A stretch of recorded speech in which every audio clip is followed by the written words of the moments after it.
무난한 거는 지수 ETF예요. 대부분의 펀드들이 지수 상승을 이기기가 되게 어렵다고 합니다. 10개의 펀드가 있으면 한 6개는 지수보다 뒤처진대요. 네. 그만큼 지수를 이기기가 되게 어려워요. 특히 작년에 기억하시겠지만 우리나라 코스피만 지수가 75% 올랐어요. 네. 그걸 이긴 펀드가 얼마나 될까요? 그게 많지가 않아요, 사실은. 네. 그러니까 워런 버핏도 그 얘기 했잖아요. 인덱스 펀드 사라. 지수를 추종하는 거 사라. 개인 투자가는 그게 가장 좋다.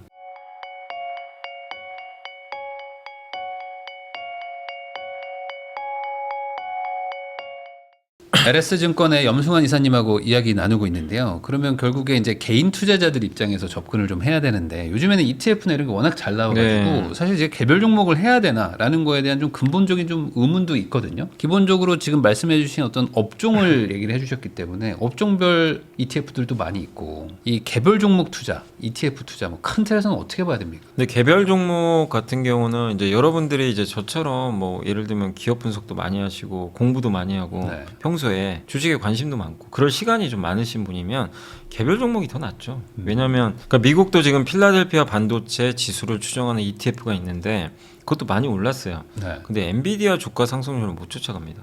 그러니까 내가 공부를 좀 해가지고 필라델피아 반도체 지수 사는 것보다 엔비디아 샀으면 더 좋은 수익률이 냈을 거 아니에요. 그래서 결국 그런 게 가능하신 분이면 굳이 저는 ETF 할 필요는 없다고 봐요. 그런 네. 분들이라면. 근데 대부분은 직장 생활 하시고 그렇게 공부할 시간 많지 않아요. 네. 그리고 힘들고 사실 공부한다고 또 무조건 또 내가 잘한다는 것도 아니고 그러니까 공부도 어렵고 나는 내 할 일도 많은데 여기에 힘쓰기 좀 어렵다. 그런 분들은 무조건 ETF예요. 네. 그런 분들 ETF 하는 게 훨씬 유리해요. ETF가 좀 그 장점이 뭐냐면 개별 기업은 내가 어설프게 잘 모르는데 투자했는데 이게 업종을 잘 골랐어요. 예를 들면은 반도체 업종을 골랐어요. 네. 예, 골랐고 AI 때문에 좋아요. 근데 엔비디아 선택했으면 다행인데 인텔 선택했으면 그럴 수 있죠. 진짜 망한 거잖아요, 사실. 인텔 선택했으면 주가가 엄청나게 빠지니까 그런 리스크가 항상 도사리고 있어요. 근데 반도체 좋은 건 알겠어요. 기업은 잘 몰라요. 그런데 ETF를 사면 반도체 상승을 그대로 따라가요. 네. 어쨌든 뭐 엔비디아만큼은 아니더라도 그렇기 때문에 ETF는 좀 그런 면에서 좀 실패 리스크를 좀 줄일 수가 있어요. 그래서 저는 ETF가 특히 직장인분들한테 굉장히 좀 최적화돼 있다. 이렇게 좀 보고 있기 때문에 특히 이제 새롭게 주식시장에 뛰어드신 분이라면 뭐 ETF를 기본적으로는 투자하시는 게 저는 좀 좋지 않나 일단 그렇게 보고 있어요. 이런 것도 좋을 것 같아요. ETF로 업종 뭐 섹터를 먼저 투자를 한 다음에 그 다음에 이제 우선 가지고 가면서 찬찬히 공부해보는 것도 그것도 괜찮아요. 저는 나쁘지 않을 것 같거든요. 그러니까 어느 업종이 좋은 거는 여러분들이 공부를 뭐 이렇게 아주 깊하게 안 하셔도 네. 업종이 뭐가 좋은지는 여러분들이 뭐 유튜브를 보셔도 뭐 신문이나 이런 거 보면 AI 좋은 거 누구나 다 알잖아요. 작년에 조선주 좋은 거 네. 누구나 알았고 근데 기업은 모르겠다면 ETF로 일정 부분 투자하시면서 그 안에 기업들을 따로 공부하는 것도 저는 되게 좋은 방법이다. 그리고 그리고 무난한 거는 지수 ETF예요. 네. 그러니까 제가 어떤 책을 보니까 실제로 미국의 펀드 매니저도 그렇고요. 펀드 매니저들이요. 그러니까 어떤 펀드 있죠, 펀드가 그 미국의 지수 상승률 있잖아요. 그거를 못 쫓아간대요, 실제로는. 대부분의 펀드들이 지수 상승을 이기기가 되게 어렵다고 합니다. 10개의 펀드가 있으면 한 6개는 지수보다 뒤처진대요. 네. 그만큼 지수를 이기기가 되게 어려워요. 특히 작년에 기억하시겠지만 우리나라 코스피만 지수가 75% 올랐어요. 네. 그걸 이긴 펀드가 얼마나 될까요? 그게 많지가 않아요, 사실은. 그러니까 결국엔 그 작년에 최고로 좋았던 건 물론 삼성 하이닉스 했으면 더 좋았겠지만 가장 좋았던 것 중에 하나는 코스피 200을 추정하는 ETF 샀으면 네. 75% 수익이 나는 거죠. 그대로. 네. 그러니까 워런 버핏도 그 얘기 했잖아요. 인덱스 펀드 사라. 지수를 추정하는 거 사라. 개인 투자가는 그게 가장 좋다. 이런 얘기 한 것처럼 저는 S&P 500이나 코스피 200을 추정하는 ETF는 저는 그냥 기본이라고 생각하거든요. 네. S&P 500이나 코스피 200을 추정하는 ETF를 이렇게 기본적으로 조금 어느 정도 깔아놓고 투자를 한번 입문하시는 것도 저는 괜찮다고 생각합니다. 제가 잘 몰라서 여쭤보는 건데 이런 것도 가능하지 않을까? 그러니까 예를 들어 개별 종목을 맞추면 ETF보다는 어쨌든 더 수익률이 좋지만 네. 이게 변동성이나 이런 것들 맞출 확률이 좀 낮아지니까 네. 리스크가 있는 거잖아요. 네. 그러면 어쨌든 주식이라는 거는 방향성을 맞추면 돈을 버는 거니까 그죠. 업종의 방향성을 맞추는 게 개별 종목의 방향성보다 더 쉽단 말이죠. 그죠. 그러면 업종 ETF를 투자를 하는데 뭐 예를 들어 레버리지 투자로 한다든지 아니면 신용대출을 낀다든지 아니면 주식을 담보대출을 받아가지고 투자금을 레버리지화해서 수익률을 높이면 그게 더 좋은 방향 아닌가라는 생각이 들긴 듭니다. 근데 이게 그러니까 이제 부동산은 당연히 그렇게 하잖아요. 어차피 그렇게, 이거 서울 아파트 오를 것 같아. 그럼 전세 끼고 사는 거죠. 그리고 사는 건데. 이게 부동산적 마인드인데. 근데 주식은 그게 힘들어요. 그게 안 돼요?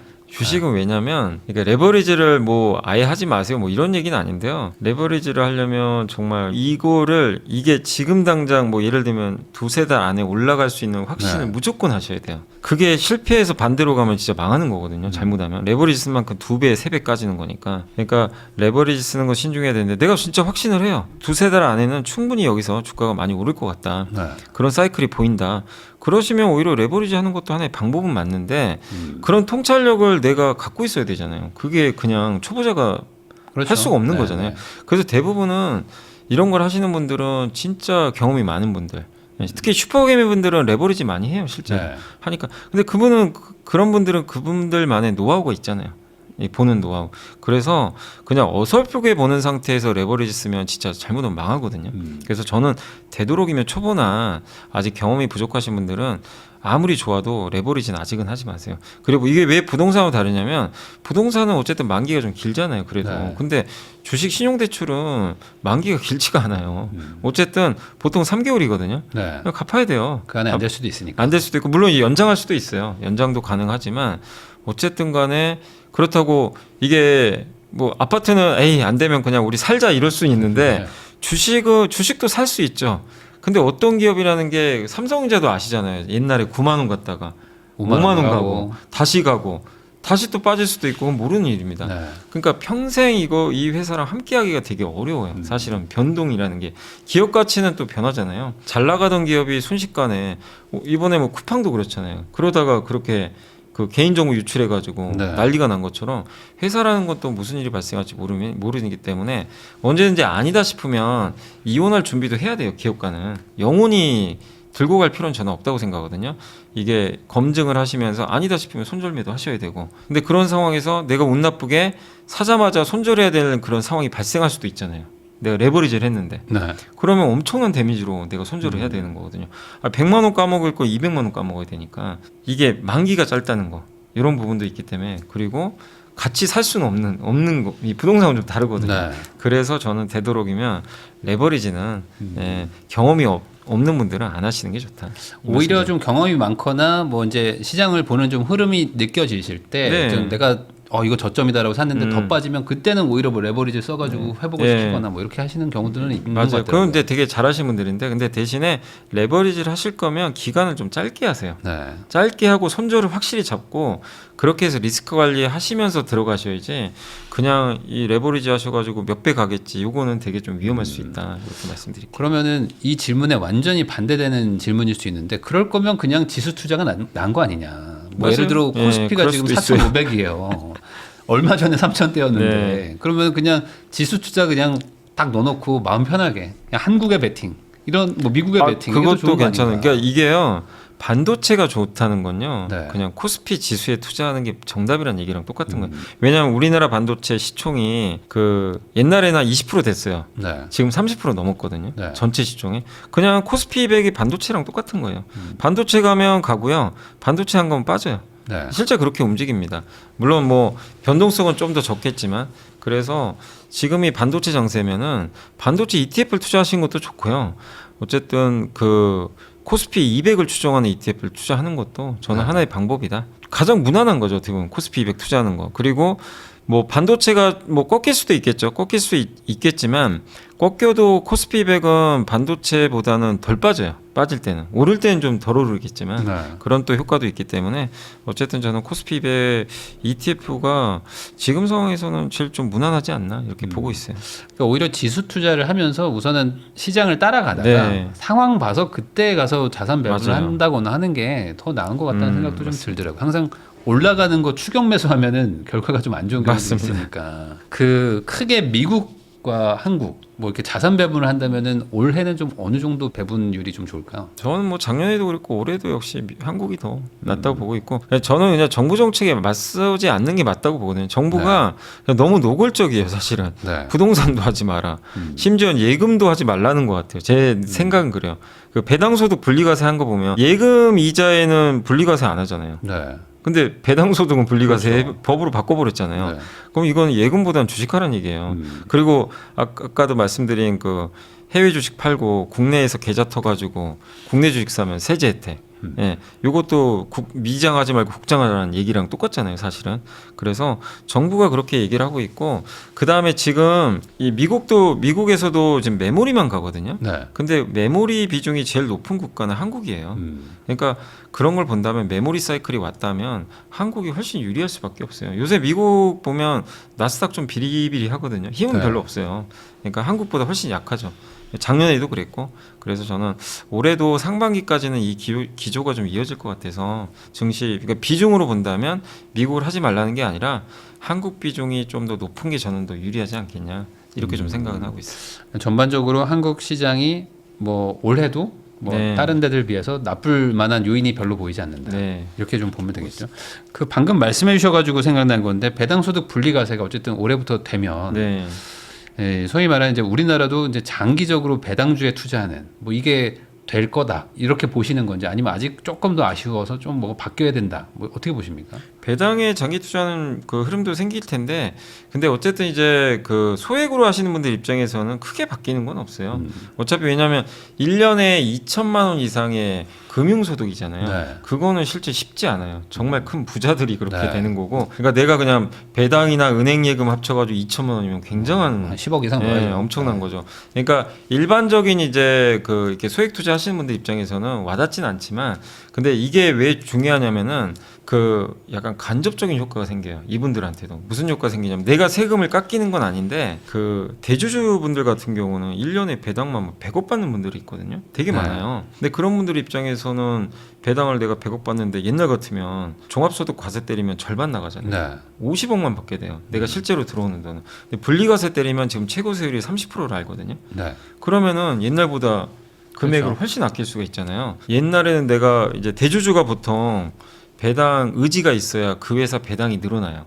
근데 배당이 소극적이면 배당이 많이 안 늘어나겠죠. 근데 대주주가 옛날보다 배당을 많이 받고 싶어 해요. 이것 때문에, 세금 때문에. 나 100억 받던 거 이제 120억 받을래. 이래가지고 배당을 늘려버립니다. 그러면 자기만 늘어나는 게 아니라 모든 주주에 다 똑같이 공통적으로 그렇죠. 적용되니까 소액주주도 덩달아서요. 그 제도 때문에 배당은 더 받게 되는 거예요. 그럼 배당주 투자가 당연히 더 유리해질 수밖에 없어요. 그 나한테 세제 혜택이 없는 소액주주분들도 배당 많이 주네 옛날보다 생각보다. 그래서 이게 낙수 효과가 같이 생기기 때문에 배당주 투자가 당연히 저는 이 분리과세 때문에 당연히 더 활성화될 수밖에 없다. 그래서 고배당 ETF 같은 것도 많이 있잖아요. 네. 이런 쪽의 인기가 저는 더 늘어날 수밖에 없다. 이렇게 보고 있어요. 결국에 배당 수익률이 높아지면은 그만큼 주가가 저평가로 네. 또 해석이 되니까 맞습니다. 다시 한번 주가가 또 올라갈 수도 있다. 그럼 올해 전반적으로 배당주 투자도 좀 해야 될까요? 배당주 투자는 저는 기본적으로 자기 포트에 배당주는 조금 이렇게 깔아놓으시면 좋아요. 그러니까 예를 1억이면 최소 20% 정도. 20% 정도는 그냥 고배당주를 좀 투자해 놓는 거죠. 고배당주는 ETF도 마찬가지고 뭐 합쳐서 고배당 ETF를 뭐 20% 하시던. 그러니까 우리나라에서 이제 배당하면 제일 유명한 기업이 사실은 현대차거든요. 네. 근데 현대차 지금은 좀 많이 올라서 배당 수익률이 좀 떨어지긴 했지만 현대차 우선주가 한때 7% 줬어요. 배당 수익률로만. 굉장히 고배당이니까 그러니까 그런 기업들 뭐 통신주, 증권주, 은행주 이런 이제 대표적인 배당 섹터들 있잖아요. 네. 그런 것들을 한두 개 종목 정도 이렇게 잡으셔가지고 비중 한 20% 해서 그냥 이걸 사고 팔기보다는요 매년 배당 받으세요. 매년 배당 받으면서 꾸준히 끌고 가시면 저는 좋지 않겠냐. 그리고 지금 우리나라 트렌드가 주주환원 트렌드잖아요. 그러니까 네. 정부도 원하는 게 되도록이면 배당 많이 줘라. 자사주 소각 좀 많이 해라. 주주 가치 늘려라. 이런 거니까 이런 기업들은 거기에 다 해당되는 기업들이니까 기업 가치도 따라서 저는 올라갈 거로 봐요. 좀 주가가 이렇게 낮을 때 선점해서 투자를 해놓으시면 나중에 주가 올라가면 당연히 뭐 주가 올라가서 좋지만 배당 수익률이 더 많이 늘어나게 되거든요. 내가 쌀 때 네. 샀으니까. 그래서 어쨌든 배당주 투자는 저는 뭐 반드시 좀 필요하다 이렇게 생각하고 있어요. 결과적으로 이 코스피가 오르든 뭐 미국 주식이 오르든 증권 시장이 호황이 되면 우리나라 증권사들의 주가 또 좋아지는 거 아닐까요? 실적이 당연히 좋아지니까? 좋아집니다. 그러니까 이번 이재명 대통령이 작년에 코스피 5천 얘기하면서 그때 이미 시작은 됐어요. 최대 수혜주는 정책의 수혜는 증권사다. 증권사죠. 왜냐하면 이재명 정부의 핵심 기조는 뭐냐면 이렇게 좀 비생산적인 곳에 돈들이 많이 가 있다. 예금이나 부동산 이쪽보다는 모험 자본 쪽으로 몰아보자. 그래서 정책을 바꾼 거잖아요. 네. 그래서 주식시장. 그럼 주식시장이 이렇게 좋아지면 그 마중물 역할을 하는 회사는 당연히 증권사니까 증권사가 좋을 수밖에 없는 거죠. 그래서 정부 정책 그 이재명 정부 기간 동안에는 금융주 내에서는 어쨌든 저는 증권주가 가장 좋을 것 같고 특히 증권주는 돈도 많이 벌지만 원래 또 배당도 많이 주고 하니까 네. 그런 부분에서 긍정적인 효과가 계속 나오지 않겠냐라고 생각을 하고 있습니다. 그러니까 미국 주식을 뭐 투자할까, 한국 주식 투자할까 고민하지 말고 그냥 한국 증권사에 투자하면 그럼 그것도 어차피 괜찮다. 다 돈 네. 버는 거 아닌가? 맞습니다. 라는 생각도 좀 들고요. 네네. 증권사도 좀 오르긴 했는데 뭐 금융주도 좀 오르긴 했거든요. 그럼에도 불구하고 뭐 전반적으로 과거 가격 대비 얼마 올랐다 이런 것들은 너무 신경 쓰지 않는 게 네, 좋은 여전히 한 해다. 그렇게 올랐어도요. 여전히 버는 돈이 많아요. 네. 되게 많고 예를 들면 이제 한국금융지주만 제가 그냥 그것만 PER만 말씀드리면 한국금융지주가 2조 원을 벌었어요. 네. 지금 시가총액이 9조 원이에요. 그러니까 감이 엄청나네요. 오시죠. 너무 낮네요. 그러니까 이게 하나의 예시예요. 그래서 네. 아직까지는 증권주도 룸은 남아 있다 이렇게 보고 있습니다. 그러면 반대로 지금 조심해야 될 만한 건 없나요? 좀 약간 조심해야 되는 업종이라거나 뭐 올해는 좀 안 좋아질 수도 있을 것 같다. 걱정되는 부분은 없을까요? 근데 이제 가장 좀 걱정되는 이제 업종 중에 이제 가장 대표적인 게 일단은 좀 그쪽이죠. 그 2차전지 쪽이죠. 2차전지가 나쁘다가 아니라 이번에 너무 계약이 파기가 많이 예, 돼서. 그래가지고 이제 많은 분들이 우려하실 것 같아요. 저는 개인적으로는 괜찮게는 보거든요. 왜냐면 배터리 쪽에 이미 최악은 지나갔고 뭐 계약 해지권은 그게 우리나라가 잘못한 게 아니라 그 고객사들이요 배터리 수요가 없으니까 네. 이게 굳이 만들 필요가 없는 거예요. 그래서 그거 취소한 건데 그건 이미 다 그 어느 정도 선반영은 된 거거든요. 그래서 실적의 영향도 크진 않을 거고 사후적으로 이게 이제 반영되는 거죠. 그 공시로 나오면서. 네. 근데 시장은 이제 놀라는 거죠. 생각보다 훨씬 안 좋네. 이러다 보니까 그래서 어찌 됐건 간에 지금 2차전지가 지금 안 좋은 건 사실이지만 저는 그렇다고 해서 이 안 좋은 거를 그냥 계속 안 좋겠냐 그게 아니고 최근에 중국에서 리튬 가격이 좀 오르긴 올라요. 감산을 해가지고 리튬 값도 오르고 뭐 리튬 값 오르면 반도체 기업들 주가 오르는 것처럼 반도체 값 오르면 주가 오르잖아요. 네. 리튬 값이 올라야 배터리 회사들 주가가 좋아지는 거거든요. 근데 리튬 가격은 오르는데 그 계약 해지권 때문에 주가가 이렇게 돼버린 거예요. 좀 그럼 올라가다가 예, 좀 그 꺾였잖아요. 저는 결국 이거 따라간다고 보거든요.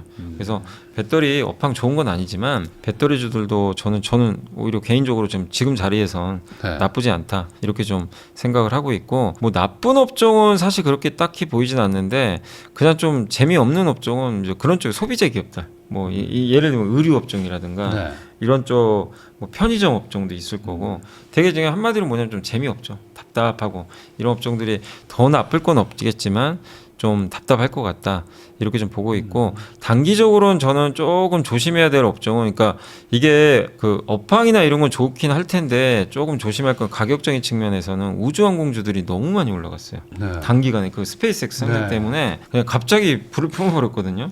근데 여기도 어쨌든 뭐 저는 더 갈 거라고는 보지만 단기적으로는 아직 숫자는 안 나오는데 주가들이 워낙 이 상장 이슈 때문에 크게 올랐으니까 미리 선반영 해버렸잖아요.